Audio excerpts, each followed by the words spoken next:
bienvenue dans cette nouvelle émission Quad 9. Je reçois Madame Rosette Jean-Louis.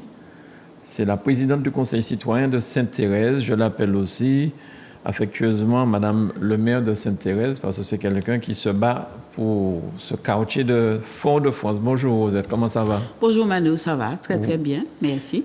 Alors dernièrement, j'ai vu que tu as réuni tout le monde à Sainte-Thérèse, le PCE, le président du conseil exécutif, M. Serge Elchimi, M. Didier Laguerre, maire de Fort-de-France, pour un certain nombre de sujets qui t'inquiètent depuis fort longtemps, la sécurité routière à Sainte-Thérèse, et tu as organisé cette visite de terrain le 31 août.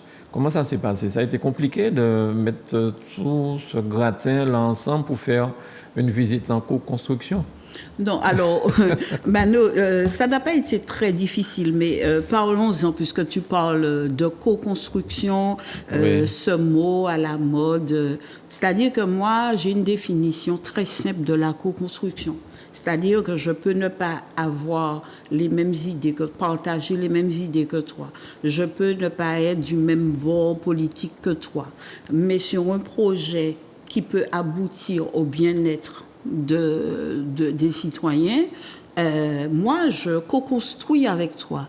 Et ce terme-là, j'aurais souhaité que les gens qui l'emploient aillent vraiment au fond de cette signification, parce que ça permet en fait de résoudre pas mal de problématiques, tu vois. Et on a eu un bel exemple le 14 septembre, de co-construction, parce que on est allé sur le terrain avec tous ceux qui sont en charge de la sécurité, de la ville, de la CTM aussi, qui participe activement à tout ce qui est TCSP. Et ça n'a pas, si tu veux, il y a quand même une chronologie qui a permis d'arriver à cette visite. Alors, ça commence déjà en 2018. Nous avions déjà alerté l'ancienne majorité parce que nous étions aperçus que ça commençait à devenir difficile dans le tracé du TCSP parce que tu avais toutes sortes de véhicules qui y circulaient.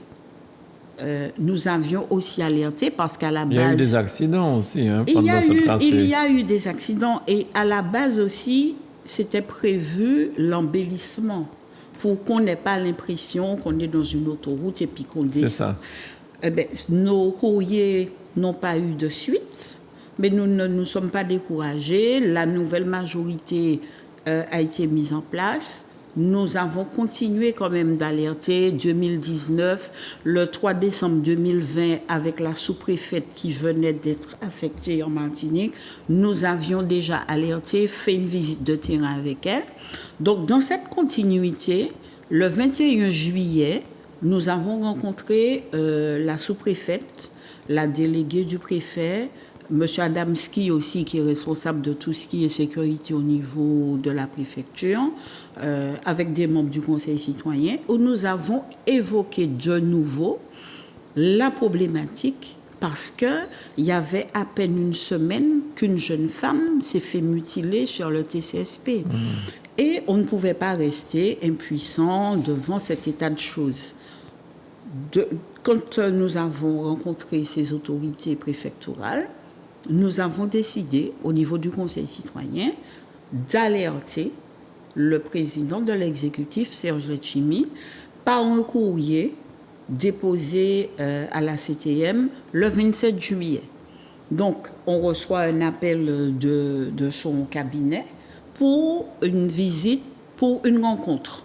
Donc, nous le rencontrons le 16 août avec des propositions quand même concrètes.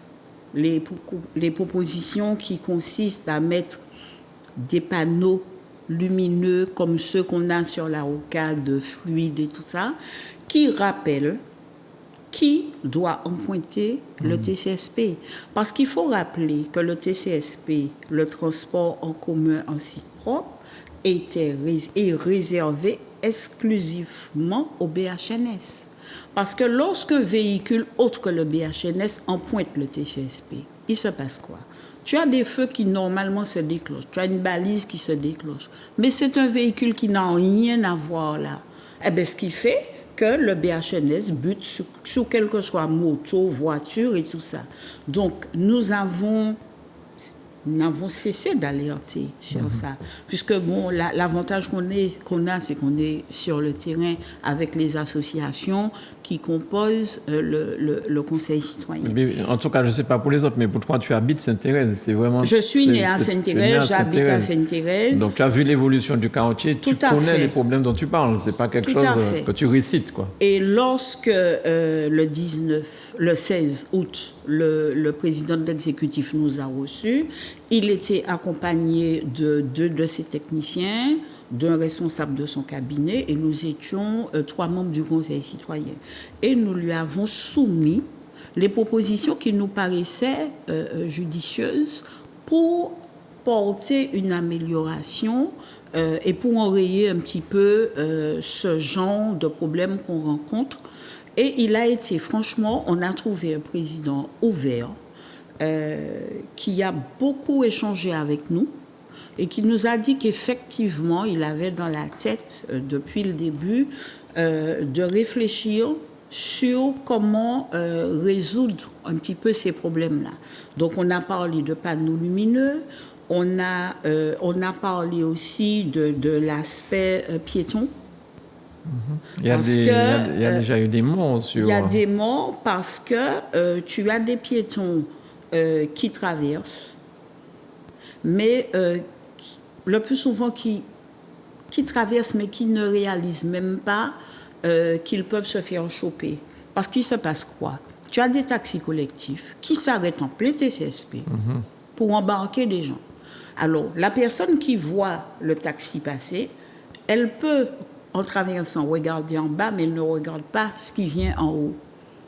Ouais, qu'est-ce qu'un taxi collectif fait alors qu'il y a les BHNS qui circulent? Tu as des taxis collectifs qui même essayent de dépasser le BHNS, qui sont collés au BHNS. Tu as des motos, tu as des vélos, tu as des trottinettes électriques, tu as toutes sortes de choses dans le tracé. Donc, ce qui fait qu'aujourd'hui, on ne pouvait rester insensible. Alors, suite à la réunion que nous avons eue le 16, nous avons souhaité que le président vienne sur place. Parce qu'en fait, ce qui est pédagogique, c'est de venir sur le terrain, c'est de voir ce qui se passe. Et nous avons eu, avant ça, le 29 août, une réunion GPO, groupe partenariat opérationnel. Et nous avons eu une superbe réunion parce qu'à cet effet, nous avons eu l'expertise du référent sécurité routière, qui est Claude Coppel, qui est formé quand même pour tout ce qui est sécurité, parce qu'il est venu avec les stats des 3 dernières années en matière d'accidents corporels et matériels. C'est un officier de la police nationale aussi. Il est officier et il est référent police nationale pour tout ce qui est sécurité routière, Fort-de-France, Lamentin. Et puis, on a le major Jimmy Léridière qui est sur le centre-ouest, avec qui nous travaillons régulièrement. Parce qu'en fait, ces réunions GPO qui peuvent un petit peu agacer certains qui doivent se dire ouais, que ça ne sert à rien. Dans ces réunions, tu as la ville, qui est représenté par son adjoint Steve Moreau, l'élu du quartier, la directrice adjointe de la sécurité. Comment s'appelle l'élu du quartier? Parce que pour moi, c'était toi. C'est quelqu'un d'autre? Non, je ne suis pas l'élu du quartier. C'est Félix Savariama qui est l'élu du quartier. Et tout ce monde-là, on s'est retrouvés le 29 pour vraiment toucher du doigt cette réalité du TCSP. On a parlé des caméras. Et vraiment, on a quand même, on peut dire ce qu'on veut, avec ces acteurs de la prévention routière, de la sécurité routière, on a fait un travail extraordinaire. À partir de ce travail-là, nous avons décidé de faire un diagnostic en marchant. Alors, expliquer ce que c'est que le diagnostic en marchant. Notre formation, après la création du Conseil citoyen, en 2018, nous a permis vraiment aujourd'hui d'être très à l'aise quand on parle de quartier, de diagnostic en marchant. Nous avons fait, avec un formateur, nous sommes partis 5 jours, nous avons eu 5 jours de formation, et avec notre formateur sur le cadre du renouvellement urbain, nous avons été dans une ville de Paris, une banlieue, comme si c'est la Martinique, et nous avons arpenté un quartier, madame. Nous avons vu les cités, les bâtiments, les infrastructures. Et ça a été très formateur parce que nous nous sommes rendus compte que nous n'avons rien à envier en matière de cité d'HLM à ces villes-là. Et nous avons tiré de très belles leçons. Ce qui fait que nous étions sur le terrain le mercredi 31 août, avec 3 techniciens de la CTM. Nous avons eu 3h30 avec le major, justement, Lérider, pour la police, puisque c'est avec lui qu'on travaille en GPO sur la sécurité et la tranquillité du quartier. C'est-à-dire qu'à ces occasions, on fait remonter les difficultés, les nuisances sonores, et nous essayons ensemble, voilà, encore, c'est de la co-construction, de trouver des solutions. Et avec les techniciens de la CTM, nous avons mis le doigt sur vraiment les améliorations à apporter au TCSP. Alors, nous nous sommes aperçus effectivement qu'en matière piétonne, qu'il y avait une amélioration apportée. Et au moment où nous étions effectivement à côté du tracé, il y a une jeune femme qui avait un bébé en poussette, mais c'est tellement haut on doit l'aider pour descendre, pour aller de l'autre côté. Tu as les feux tricolores aussi qu'il faut améliorer. Tu as un balisage à faire, tu as une lisibilité à mettre. Et puis, l'embellissement. Et le président, il a été franchement, il a décidé que ça va se faire. Et que Bishop Sainte-Thérèse sera vraiment un quartier attractif. Tu as des entreprises qui sont parties, qui veulent revenir. Tu as d'autres entreprises qui veulent s'implanter.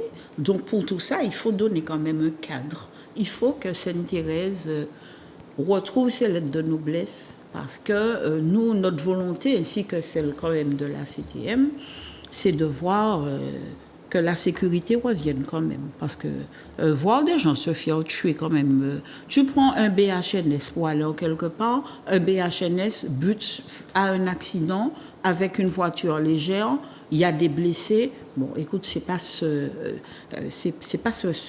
qu'on veut voir quand même sur Sainte-Thérèse. Alors tout ça fait partie de la sécurité routière, de l'embellissement de Sainte-Thérèse, mais il y a aussi un problème de sécurité à Sainte-Thérèse. Comment ça se passe, de violence, des choses de ce genre? Est-ce que ça s'est calmé un peu? C'est vrai qu'il y a une période où c'était un petit peu chaud.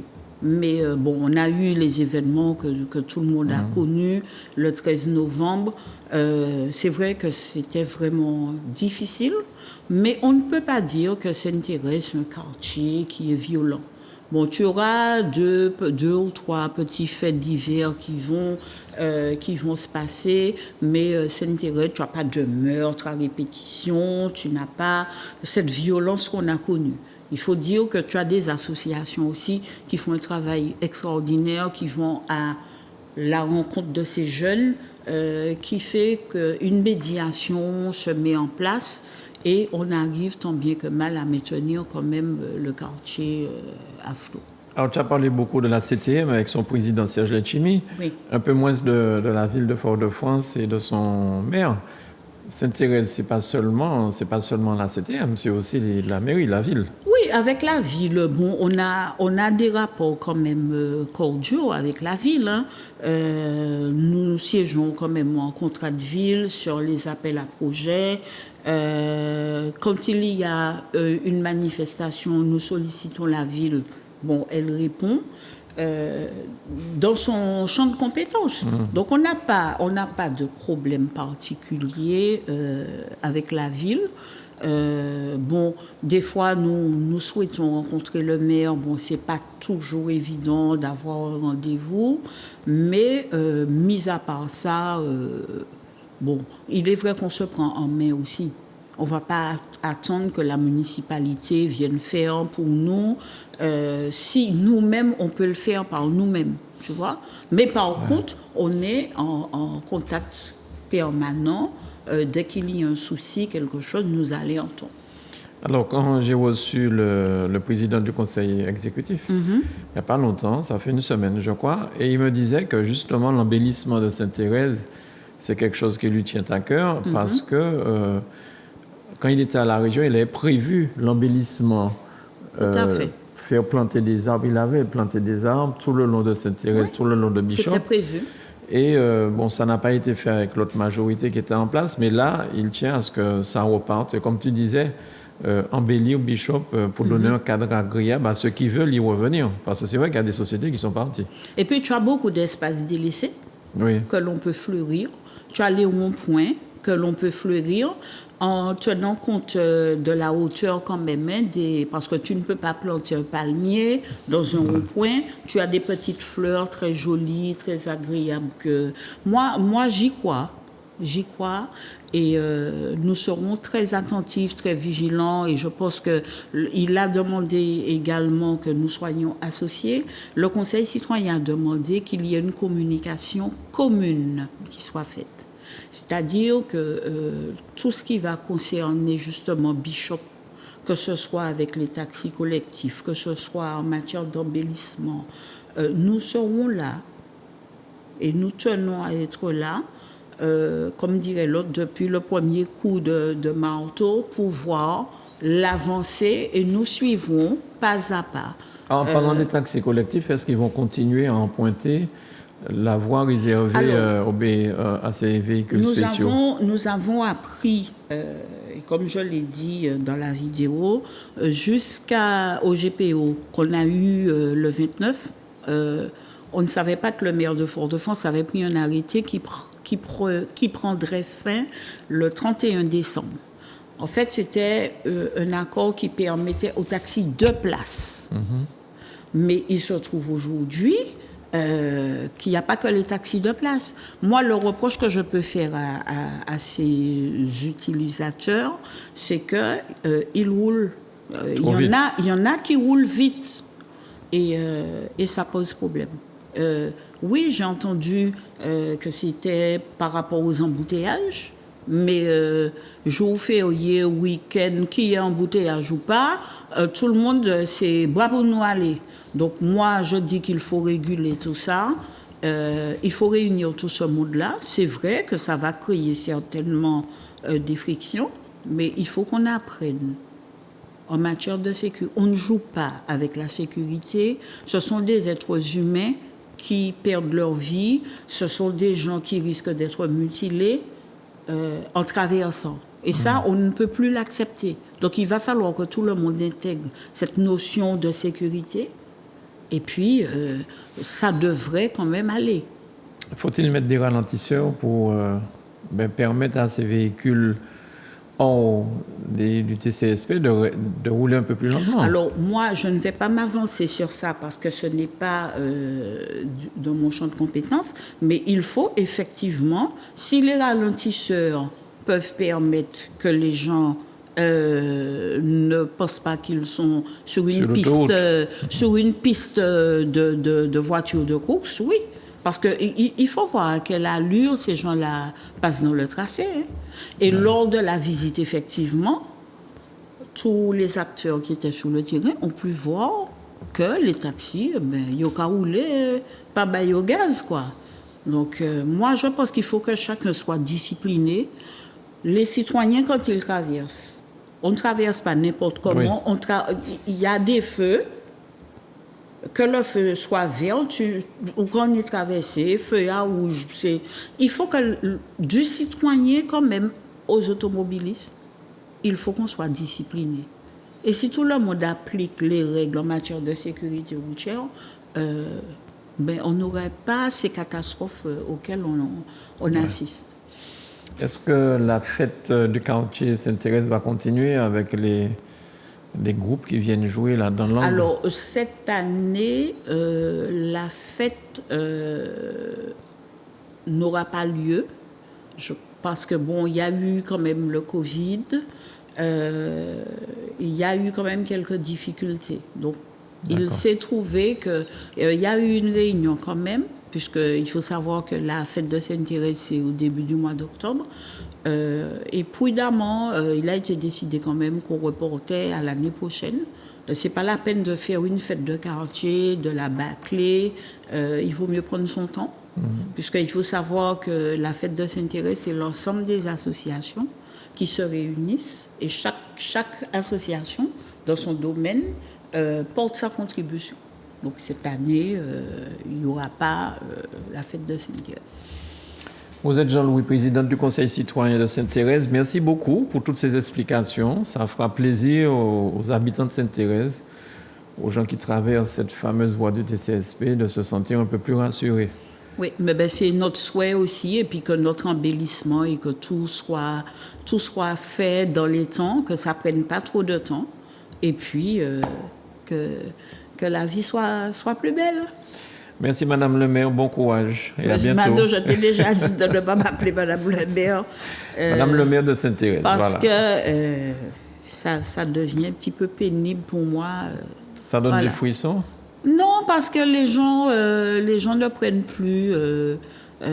Ça fait des années, je n'étais même pas encore présidente du Conseil citoyen, tu me taquinais, c'était bon enfant, mais bon, ça passe très mal pour certaines personnes. Donc, moi, je te demande, mais te connaissant, je sais très bien que tu ne vas pas arrêter de me taquiner. Très bien, Madame mais la c'est maire. Pas méchant. À bientôt. À bientôt. Bye bye.